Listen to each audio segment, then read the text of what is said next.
গাছের ঠিকমতো যত্ন নিলে গাছ যে কত প্রাণোচ্ছল থাকে এবং শাখা প্রশাখা সহ ফুলের যে কোনো কমতি হয় না তা নিশ্চয় আপনারা দেখেই বুঝতে পারছেন।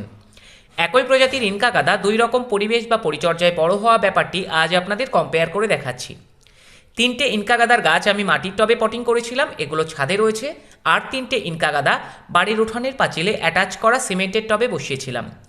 ছাদের ওপরে থাকা মাটির টবে বড় হওয়া কমলা রঙের ইনকা গাদায় আমি রুটিন মাফিক পরিচর্যা করেছিলাম এবং পিঞ্চিংও করেছিলাম।